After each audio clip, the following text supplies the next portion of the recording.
Hey everyone, this is the little cityscape swiping that I'm doing here. So I have a base coat of just an aqua base coat, and I am using a bunch of um, vibrant colors like magenta and okay, I've just gone blank for what else. There's gold and copper in there, and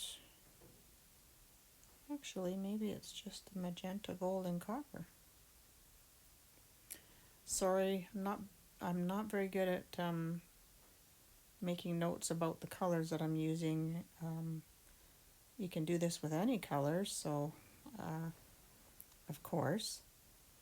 And I just wanted to play around um, basically with the aqua and magenta together. So I added a few other colors, which of course is the white and the copper and the gold. And there might be a little bit of maybe a prism violet in there. I don't remember. It was a while back that I did this. So I started out thinking that I would like to do a cityscape, and I was just having some fun.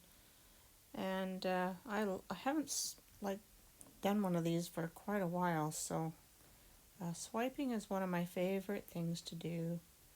And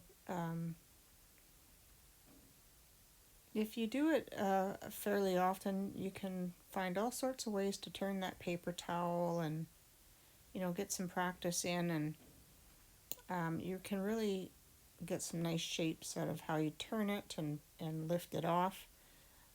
So that's all I'm doing here is I'm just curving some of the tops and keeping in mind that I know that I can paint out the top portion of the painting later. I can remove some of that. Um, Although I was kind of leaving a little bit of a thick edge at the end, so but I just wanted to have some fun when I was doing this a while back, and so that's how this starts out. And for some of the newer people that are pouring out there, I did post just this little section of this video because a lot of people don't see a lot of the cityscapes and how to swipe them. And really, all it is using some different shapes and different widths and different heights and just kind of making it up as you go along. So that's all I was doing with this. And then you'll see the painting uh, completely change and transform. And then I just started having fun with it and doodling and all sorts of stuff. So it does change a lot.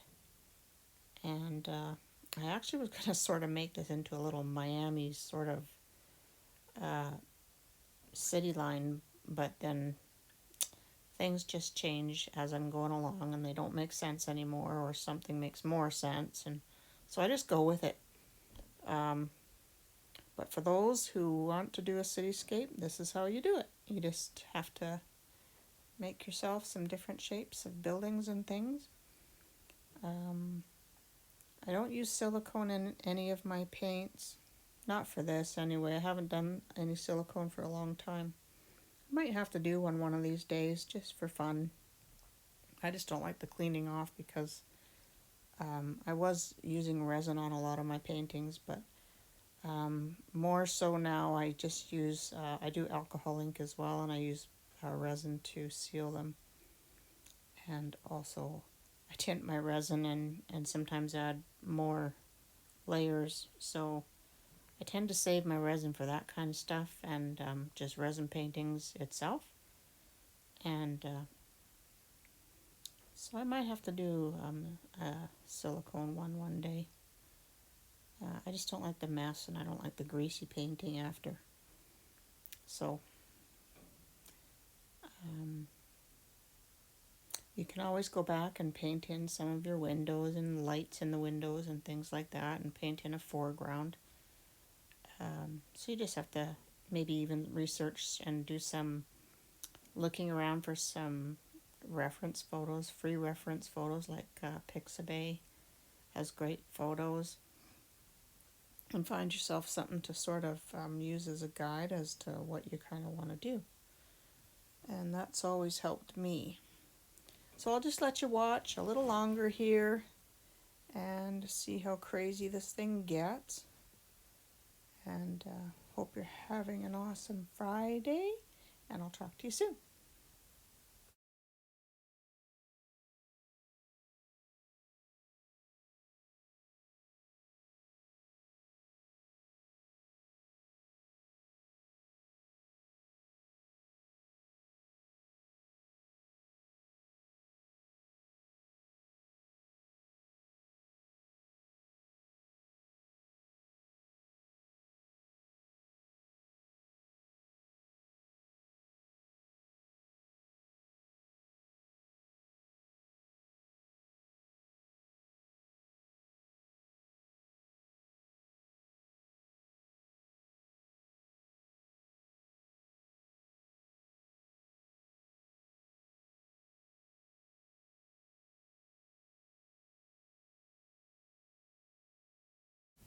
All right, so here's where I left it to dry.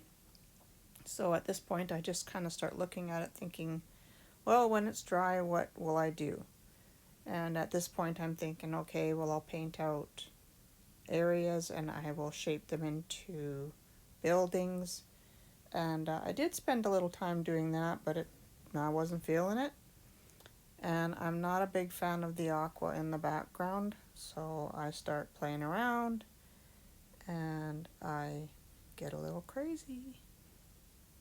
So I think here I was just swiping and adding more, and now I'm starting to enhance the colors that are within the painting.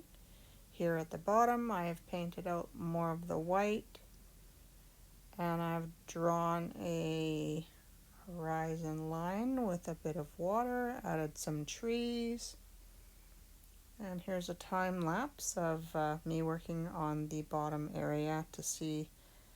I want to get some nice reflection in that icy water there.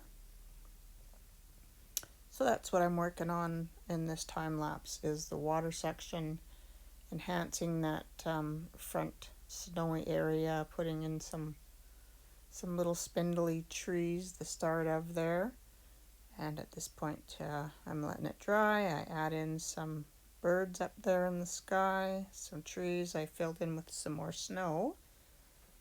And I start adding some little animals, and they are going to be celebrating their own little Christmas in the forest. So I left the tree at this point because it's fluid art, or sorry, fluid painting. And I don't know why I said that. Fluid art. Anyway, yeah, I have some gold and some phthalo green and blue in there as a background for the tree, and I'm just wanting to let that dry. And I think I'm going to put some texture into that main tree. That's going to be the little forest animals Christmas tree. So that's where I'm leaving it here. I did the corners in some gold and white, swiped that, and we'll carry on. All right, so I have finished this painting. What I did was I finished putting in the tree, which I added some gold leaf to, and then I added some fluid white on for the snow, and I have highlighted areas of the foreground where it was white and put some of the upper colors there that you're seeing there as a reflection down into the snow. And I think that was about it. And just added a little bit of extra detail here and there and finished it up. So thanks for stopping by and checking out the making of this little painting. And I think I will probably take some close-up photos and probably make some Christmas cards out of this one. So I hope you enjoyed it, and I appreciate that you stopped by and checked it out. Take care all.